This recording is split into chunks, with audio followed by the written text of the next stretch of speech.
Знервованість, переляк, стрес. Знову спізнилась. Щось серце погано. Тримай Корвалмент. Корвалмент. Швидка допомога вашому серцю. Великий БАМ на російському БАМ. Тепер і Байкало-Амурська магістраль відчула аромат української бавовни. Одразу кілька вибухів пролунали і в Північно-Муйському тунелі, і на об'їзних шляхах. Що саме підірвала СБУ, яка ситуація на гарячих ділянках українського фронту, і що українські бійці ППО кажуть про нові російські чорні шахеди. Більше про події 645-го дня Великої війни у матеріалі Олексія Пасака. Закидують м'ясом. Росія вже не ризикує кидати постійно у бій колони важкої техніки, але легко відправляє на останні бойові виходи тисячі і тисячі окупантів. У Генштабі звітують про десятки відбитих атак та десятки знищених одиниць техніки. Військові аналітики говорять про активність ворога на всіх ділянках фронту. Бойові зіткнення тривають щодня, їх дуже багато, зокрема по кожним напрямкам, там Куп'янському районі, це там на Сватівському напрямку, на Бахмутському напрямку, то район Кліщівка, Андріївка, Хромове, Берхівка.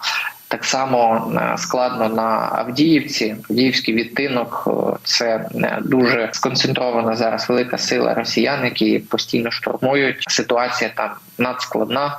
Нещодавно велика атака була в Мар'їнці. Вони сконцентрували велику колону техніки і намагалися просунутися безуспішно. Південь, район Роботиного, Мелітопольський напрямок, так само і лівобережжя Херсонщини. Всюди йдуть важкі бої, бойові зіткнення, які мають чисельність десятки і сотні. І вже як за розкладом, майже щоночі росіяни атакують Україну дронами камікадзе. В командуванні Об'єднаних сил ЗСУ показали рештки оновлених чорних ворожих шахедів. Розповідають, як працювали і мобільні вогневі групи, і обслуги самохідних зенітних гепардів, які відбивали навалу безпілотників у ніч на 25 листопада під час найбільш масованої шахед-атаки на Київ. Цей шахед, він відрізняється від звичайних, те, що він пофарбований у чорний колір, і вихлоп знаходиться попереду, таким чином, щоб ввести в оману наших воїнів зі складу мобільних вогневих груп. Але хлопці, вони розумні, вони професіонали своєї справи і дуже якісно підготовлені. Тому ці шахеди не змогли пройти повз їх системи протиповітряної оборони. Задумка була, щоб вони були непомітні для вогневих груп, які знаходяться на зенітних кулеметах, щоб вони були непомітні. Але для РЛС вони помітні.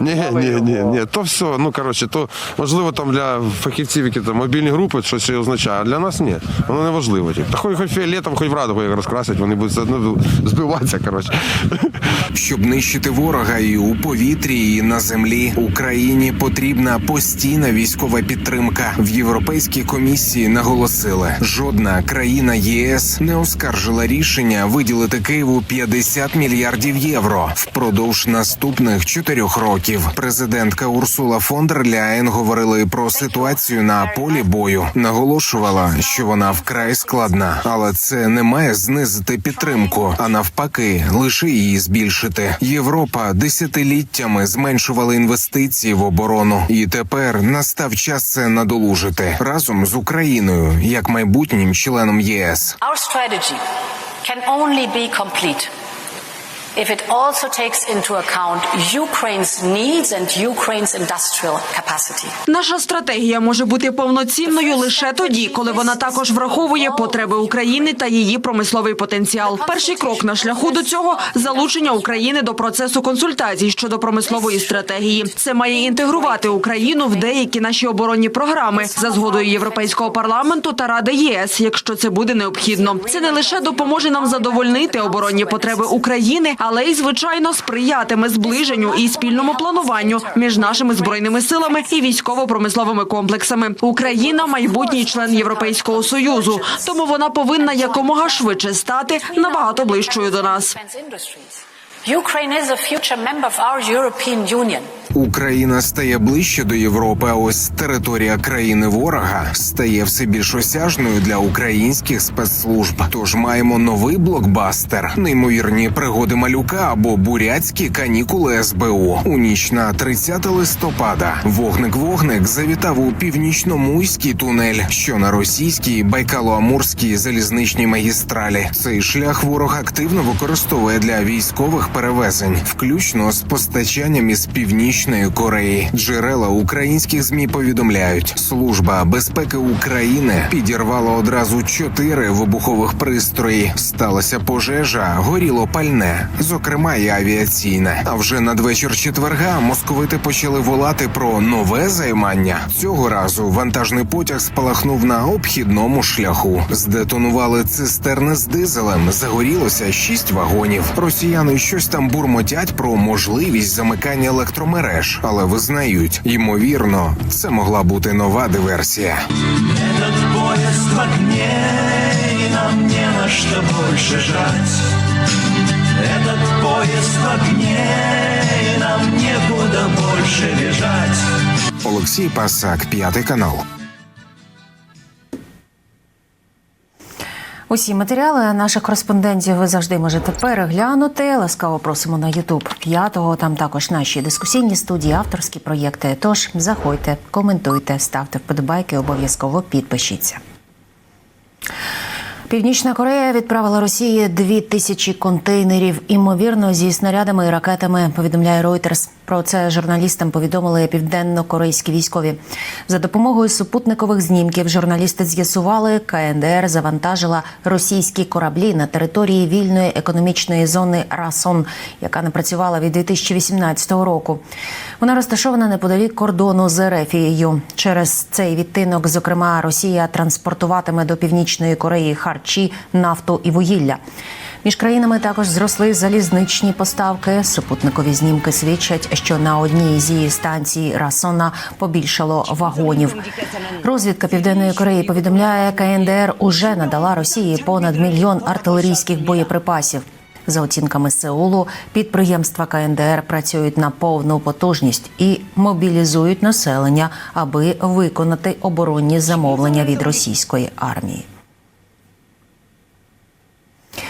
30 листопада 1939 року Радянський Союз напав на Фінляндію. 4 армії чисельністю 540 тисяч солдатів за наказом Москви напали на сусідню державу. Наступ здійснювали на фронті від Балтійського до Баренцевого моря.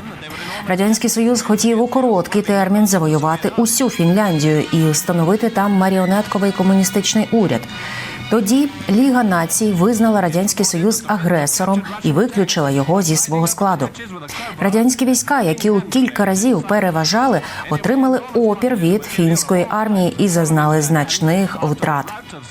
Втім, Москві таки вдалося захопити частину території Фінляндії, відсунути кордон на 150 кілометрів від тодішнього Ленінграда. У російській пропаганді загарбницьку війну назвали оборонною війною СРСР проти агресії буржуазної Фінляндії. У Ізраїлі теракт. Бойовики розстріляли групу людей на зупинці в Єрусалимі. Загинули 3, ще 8 поранені. Терористи були озброєні гвинтівкою М-16 та пістолетом. До місця трагедії вони дісталися на автівці та прицільно розстріляли натовп. Їх нейтралізували ще до приїзду поліції. Це зробили 2 солдатів, які у цей час не були на службі, та 1 цивільний. Особи терористів вже відомі. Обидва походили із західного берегу річки Йордан. Належали до радикального угруповання «Хамас». Це підтвердили у керівництві організації. Один із ліквідованих бойовиків раніше вже відбував термін у в'язниці за терористичну діяльність.